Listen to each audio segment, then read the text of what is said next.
বর্ষিয়ান কংগ্রেস নেতা অধীর রঞ্জন চৌধুরী বৃহস্পতিবার আসানসোলের সাংবাদিক সম্মেলনে তৃণমূল কংগ্রেস ও বিজেপির বিরুদ্ধে তীব্র কটাক্ষ ছুড়ে দিয়েছেন। তিনি বলেন, এই বাংলায় নতুন করে কে কার থেকে বড় হিন্দু তার প্রতিযোগিতা শুরু হয়েছে। অযোধ্যার রাম মন্দির নির্মাণ ও দীঘার জগন্নাথ মন্দিরের উদ্বোধন প্রসঙ্গে টেনে তিনি অভিযোগ করেন, রাজ্যে ধর্মের নামে রাজনীতি চলছে। আসানসোলের সার্কিট হাউসে সাংবাদিকদের মুখোমুখি হয়ে অধীর আরও বলেন, তৃণমূল আর বিজেপি একই সুরে ধর্মীয় মেরুকরণের খেলায় মেতেছে। এটা বাংলার সংস্কৃতির পরিপন্থী। তিনি স্পষ্ট জানান, কংগ্রেস এই ধরনের বিভাজনের রাজনীতির বিরুদ্ধে সোচ্চার থাকবে। এই মন্তব্যের মধ্যে দিয়ে অধীর চৌধুরী রাজ্যে রাজনৈতিক মঞ্চে ফের বিতর্কের ঝড় তুললেন। তৃণমূল ও বিজেপির পক্ষ থেকে এখনও কোনো প্রতিক্রিয়া মেলেনি। গ্রামাঞ্চল শিল্পাঞ্চলের খবর, ব্যুরো রিপোর্ট। এই বাংলায় যা শিল্প হয়েছে ইতিহাস বলে কংগ্রেস আমলে হয়েছে।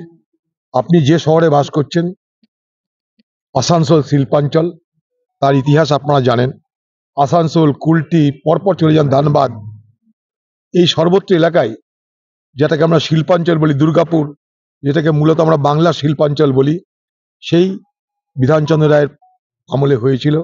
তারপর থেকে বাংলায় যারাই ক্ষমতা এসছে তারা কখনো বাংলাকে ভবিষ্যতে শিল্পে উন্নত করবার স্বপ্ন দেখেনি, তাই বাংলাকে পিছিয়ে।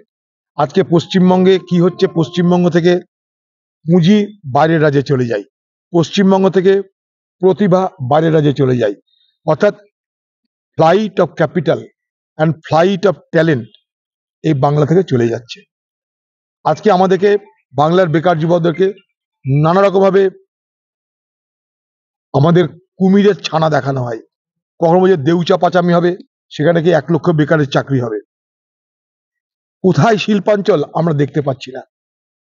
এ বাংলায় বিশ্ব সম্মেলন হচ্ছে, লক্ষ লক্ষ কোটি টাকা নাকি বিনিয়োগ হচ্ছে, সব কাগজে কলমে বিনিয়োগ দেখতে পাচ্ছি। কিন্তু আজকে সারা পশ্চিমবঙ্গ জুড়ে বেকারত্ব দিনের পর দিন বাড়ছে। শুধু বাড়ছে তা নয়, আজকে চাকরি পাওয়ার জন্য বেকার শিক্ষিত যুবক যুবতীরা আজকে তারা কোথায় দাঁড়িয়ে আছে, 26,000 চাকরি হারানোর ঘটনা নিশ্চয়ই চোখে আঙ্গুল দিতে দেখিয়ে দিচ্ছে। তাই এই বাংলা জুড়ে আজকে মমতা ব্যানার্জি শুধু একটাই কিছু দিয়েছে, শুধু একটাই আমাদেরকে উপহার দিয়েছে, তাহলে চুরি, জোচ্চুরি, দুর্নীতি, লুট, আর হালে শুরু করেছে সাম্প্রদায়িক বিভাজন। দেশ আজকে লড়াইয়ের মুখোমুখি, সেই জায়গায় কোথাও জগন্নাথের মন্দির ওপেনিং হচ্ছে, কোথাও কাঁথিতে আরো কিছু হচ্ছে। এটা কি ইলেকশন গিমিক হচ্ছে? আবার কি এটাতে নির্বাচন শুরু হয়ে গেছে? গত বছর এসেছিল নির্বাচনের আগে নাগরিক আইন, এনআরসি, এবার এইসব আসছে। একদিকে ওয়াকআপ আইন, তারপরে আসছে মন্দিরের প্রতিযোগিতা, কে কার থেকে বড় হিন্দু তার প্রতিযোগিতা। রামনবমী সারা জীবন আমরা দেখেছি, রামনবমীতে কে কার আগে, রাম কার, তা নিয়ে তৃণমূল আর বিজেপির প্রতিযোগিতা দেখেছি। হনুমান কার, তা নিয়ে দিদি আর মোদির প্রতিযোগিতা দেখেছি। বাংলা এগুলোর সঙ্গে পরিচিত ছিল না। এই যে অশান্তি ঝামেলাগুলো, এগুলো ক্রিয়েটেড না? বলে এক কথা ফালতু কথা বললাম তো সব। নির্বাচনে কংগ্রেস কি একা লড়বে না কোনো? ওগুলো সময় আসেনি। রাজনীতি সমীকরণ কি বাংলায় চেঞ্জ হচ্ছে? কিসের রাজনীতির সমীকরণ চেঞ্জ হচ্ছে আমার জানা নাই। এখন একটা বিজেপির নেতা তৃণমূলে জয়েন করতে পারে, বা তৃণমূলের নেতা বিজেপিতে জয়েন করতে দিতে রাজনীতির সমীকরণে কি পরিবর্তন হবে জানি না। বিজেপি তৃণমূলের মধ্যে আদর্শগত কোনো ফারাক তো বিশেষ নেই।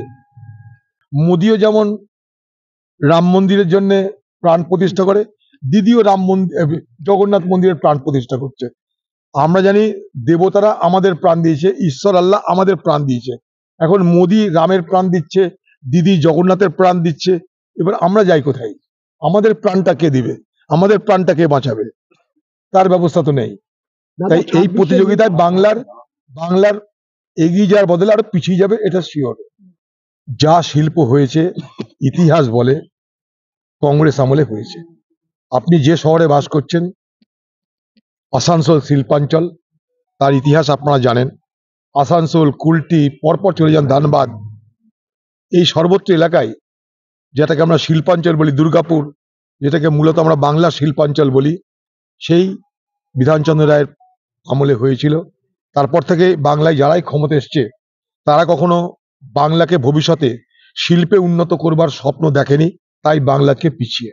আজকে পশ্চিমবঙ্গে কি হচ্ছে, পশ্চিমবঙ্গ থেকে পুঁজি বাইরের রাজ্যে চলে যায়, পশ্চিমবঙ্গ থেকে প্রতিভা বাইরের রাজ্যে চলে যায়, অর্থাৎ flight of capital and flight of talent এই বাংলা থেকে চলে যাচ্ছে। আজকে আমাদেরকে বাংলার বেকার যুবকদেরকে নানা রকম ভাবে আমাদের কুমিরের ছানা দেখানো হয়। কখনো বলছে দেউচা পাচামি হবে, সেখানে কি 1 লক্ষ বেকারের চাকরি হবে। কোথায় শিল্পাঞ্চল আমরা দেখতে পাচ্ছি না। এ বাংলায় বিশ্ব সম্মেলন হচ্ছে, লক্ষ লক্ষ কোটি টাকা নাকি বিনিয়োগ হচ্ছে, সব কাগজে কলমে বিনিয়োগ দেখতে পাচ্ছি, কিন্তু আজকে সারা পশ্চিমবঙ্গ জুড়ে বেকারত্ব দিনের পর দিন বাড়ছে। শুধু বাড়ছে তা নয়, আজকে চাকরি পাওয়ার জন্য বেকার শিক্ষিত যুবক যুবতীরা আজকে তারা কোথায় দাঁড়িয়ে আছে, 26,000 চাকরি হারানোর ঘটনা নিশ্চয়ই চোখে আঙ্গুল দিতে দেখিয়ে দিচ্ছে। তাই এই বাংলা জুড়ে আজকে মমতা ব্যানার্জি শুধু একটাই কিছু দিয়েছে, শুধু একটাই আমাদেরকে উপহার দিয়েছে, তাহলে চুরি, জোচ্চুরি, দুর্নীতি, লুট, আর হালে শুরু করেছে সাম্প্রদায়িক বিভাজন।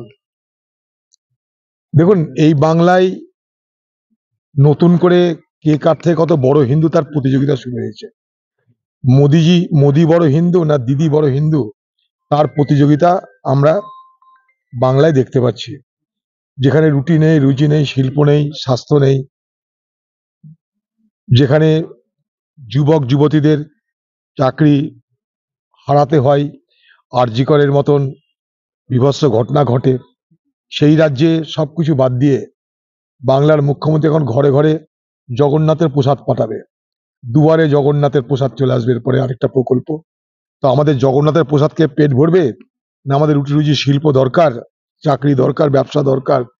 একটা মানুষ, বাংলার মানুষ তা নিশ্চয়ই ঠিক করবে। এই বাংলায় রাজনীতির নামে যা হচ্ছে তার সঙ্গে রাজনীতি কোনো সম্পর্ক নেই। শুধুমাত্র ভোটের রাজনীতি করার জন্য এই বাংলার সাধারণ মানুষকে বিভাজিত করা হচ্ছে ধর্মের নামে।